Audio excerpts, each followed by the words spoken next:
Welcome back, folks. This is the More Money Show. I'm economist Steve Moore. Thank you so much for tuning in this weekend. My first guest of the afternoon is a colleague, a friend, a brilliant economic and political analyst at ALEC. You all know ALEC. They represent free market conservative state legislators around the country, something like 2,000 to 3,000 members, a really invaluable organization to promote good policy around the country. So Jonathan Williams is, well, what is your title, Jonathan? I know you've been with ALEC for a long time. I think you're vice president, or I know you've run the Fiscal Policy Center for years. What is your title over there these days, Jonathan? Oh, yeah. Hi, Steve. Thanks for having me. It's I'm now president and chief economist at ALEC, and just been a pleasure for all these 19 years now at ALEC to work alongside you and Arthur Laffer on this incredible work that we put together with Rich States, Poor States. Yeah. So one of the things, people may have heard of ALEC because it had been controversial a number of years ago. Some of the left-wing groups really went after ALEC in a very aggressive way, which I thought was really ironic because the other group that represents state legislators is the National Conference of State Legislators. They are very liberal and they get all their most of their money from state budgets. But you're totally privately funded. You don't take taxpayer money.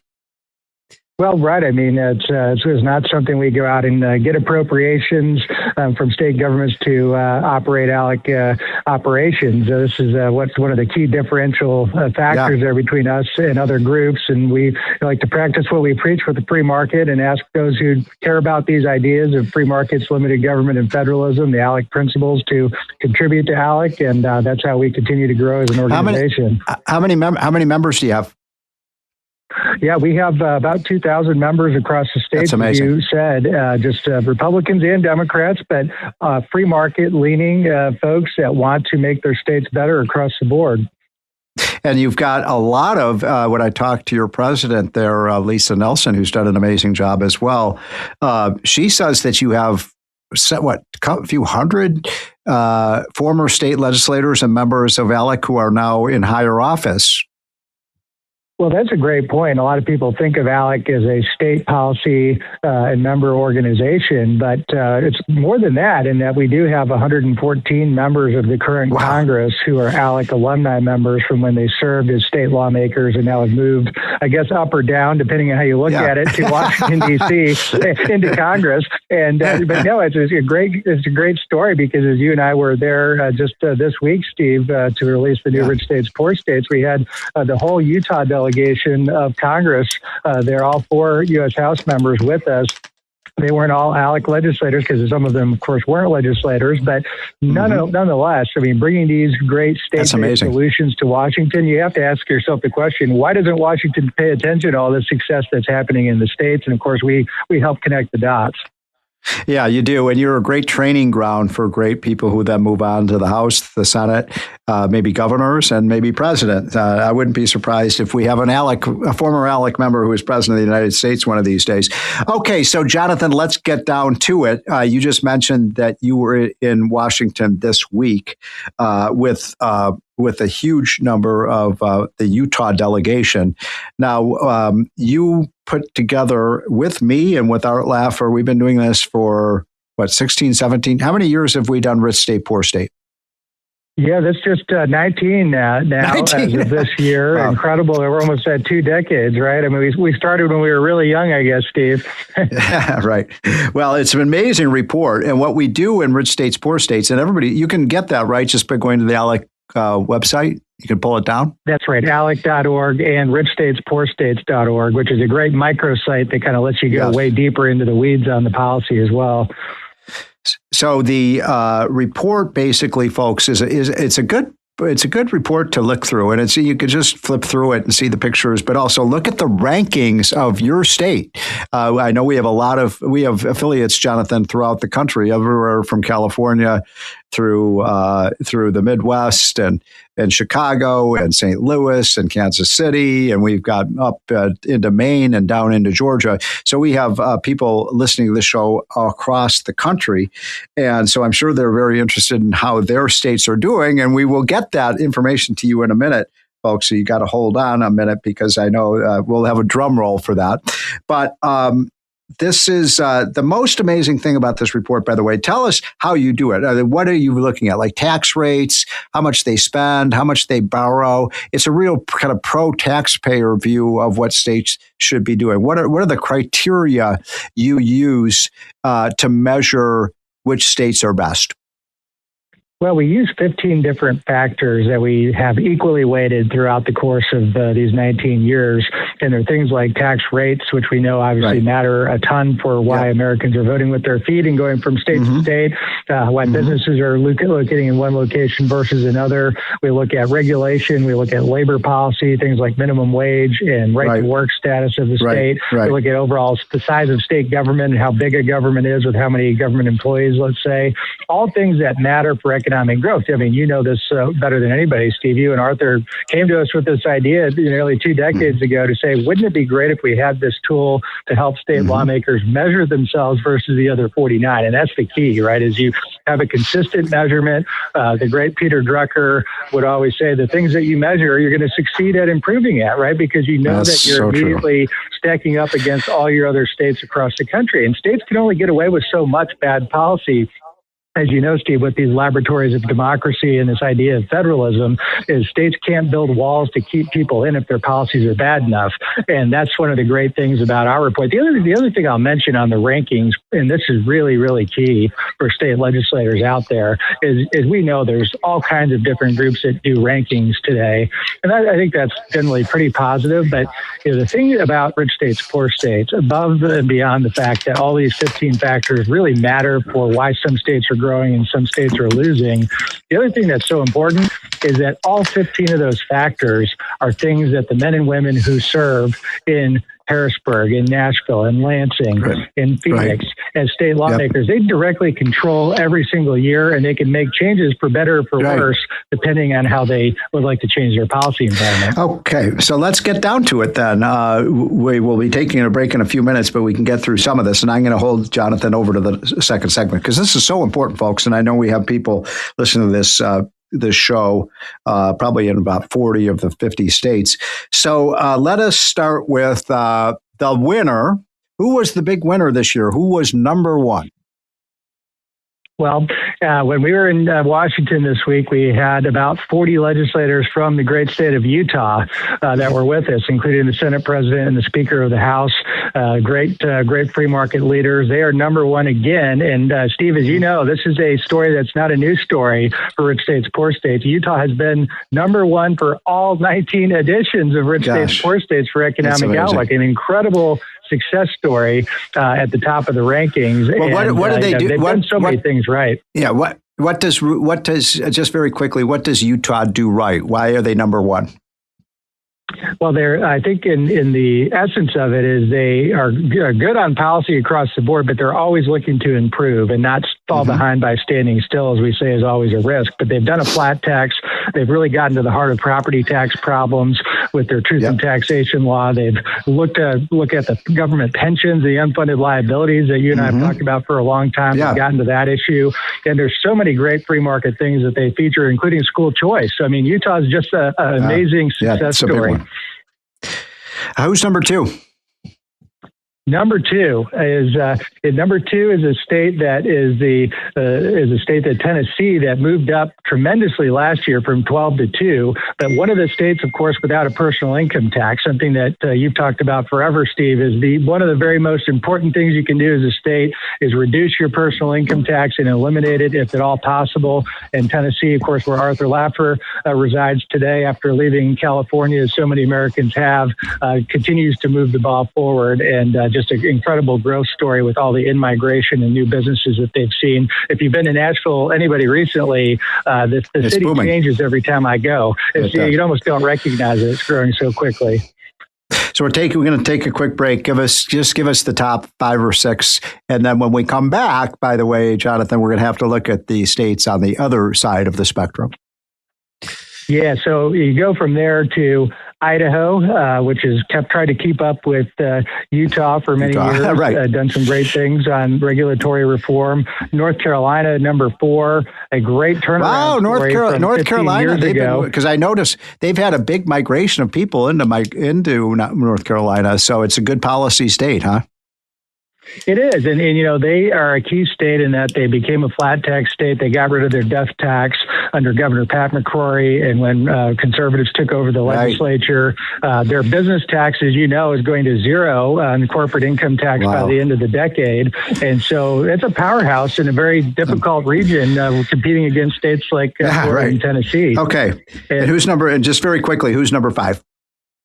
Number 5, Arizona, perennially top 10 state, continues to do very well. All right. So those are the top 5. Let's just go through it again. We got Utah, we've got North Carolina, we've got Idaho, is Florida in that top 5? No, they're probably Florida's top 10. Yes. Top 10. Okay. All right, folks, when we get back, we're going to talk about the sore thumbs of the states and the states that do it wrong. And unfortunately, one of those states is the state where this show is home to. But we'll be right back. This is the More Money Show.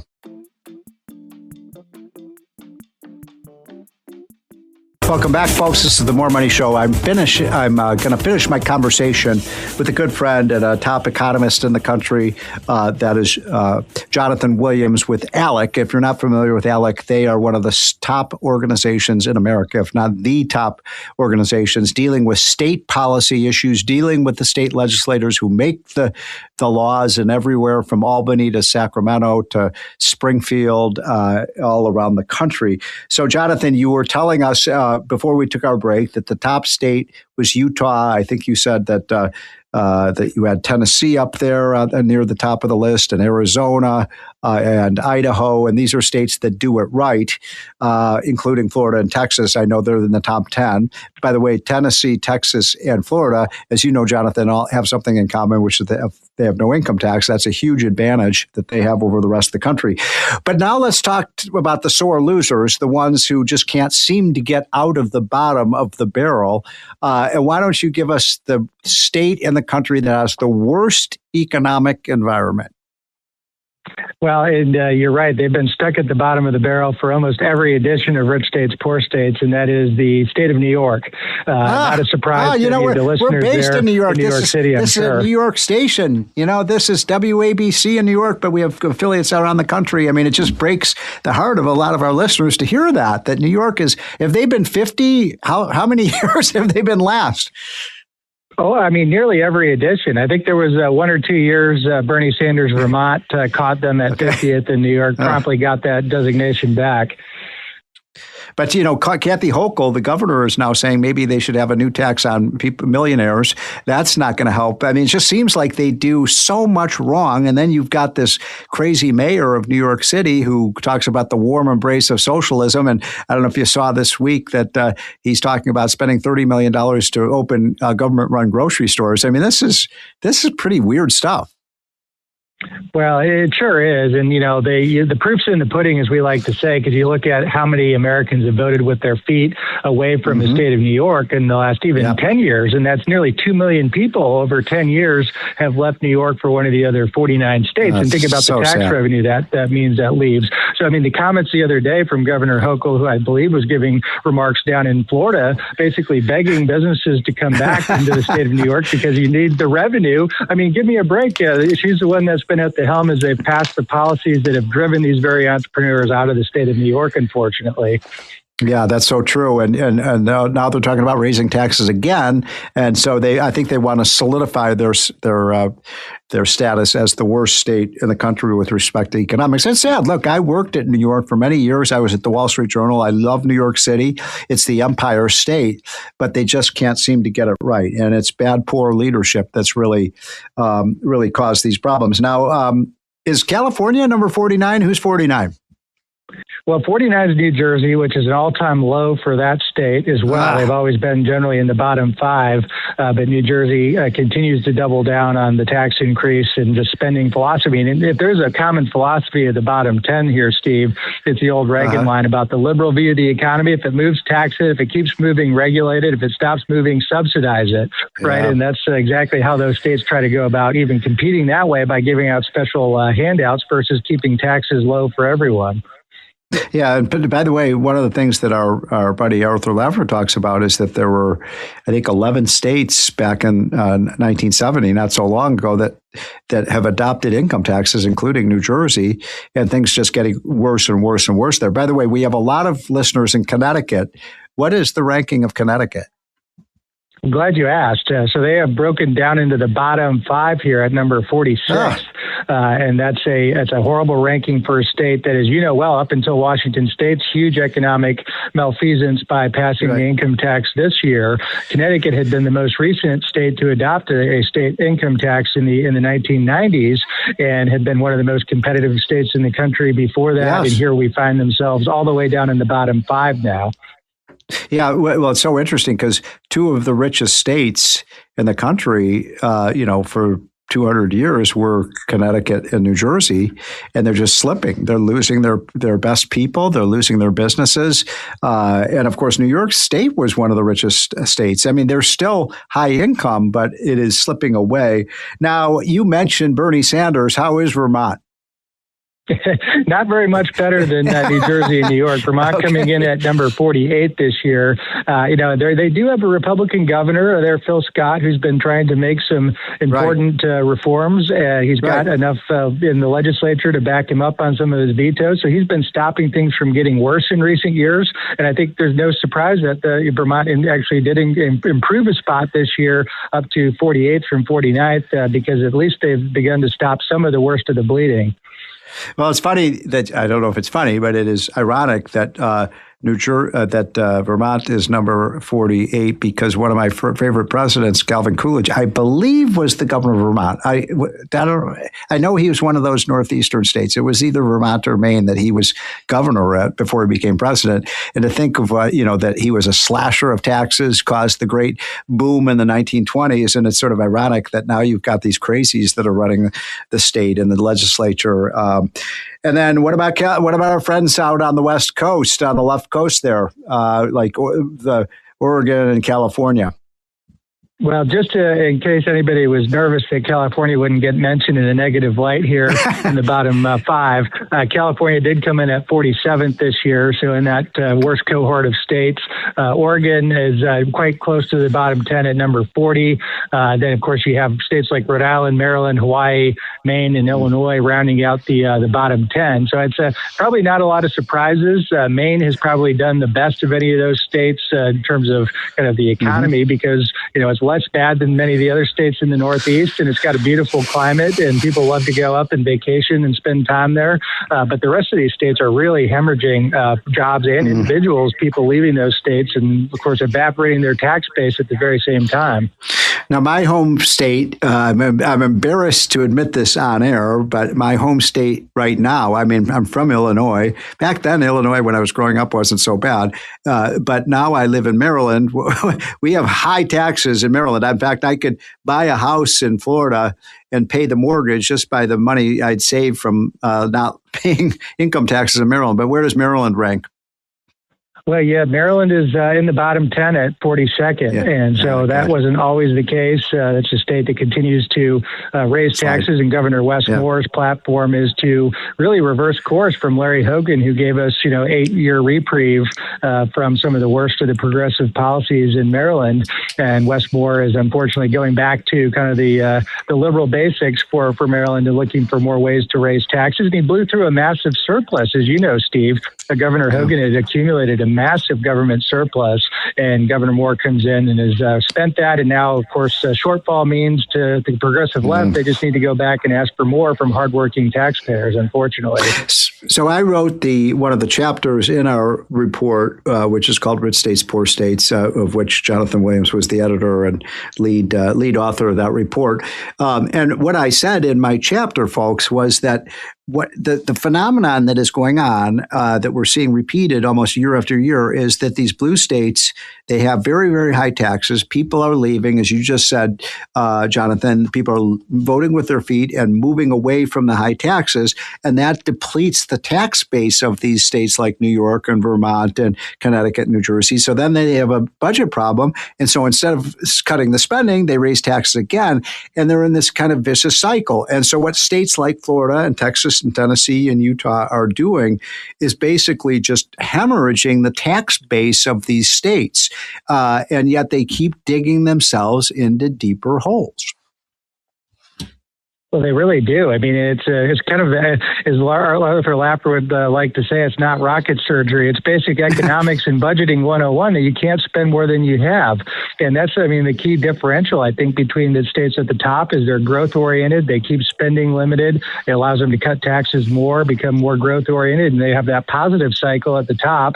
And then you have that vicious cycle at the bottom of higher taxes drives out the tax base, which then has deficits and then higher taxes. I mean, if you had to summarize rich states, poor states, and how these groups of states really do, in many cases, cluster at the top and the bottom and end up stuck there unless they rethink the way they do business, that's a great way to think about it. One last question I have about this year's Rich States, Poor States. Which state has made the most progress in terms of improving their policy, and which state has moved in the wrong direction the most?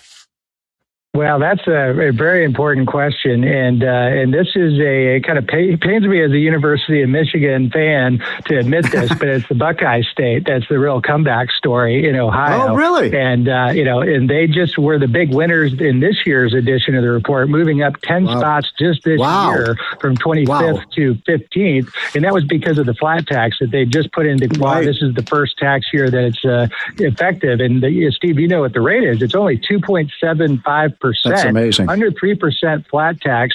And when we started in the first edition of Rich States, Poor States, when they had a Democrat governor, and it was a very different state politically, as we know, back in 2007, Ohio was at 47th for economic outlook. So they've gone from 47th all the way up to 15th in this current edition. So they get the big award for the turnaround story. And which was the word? Which lost the most ground?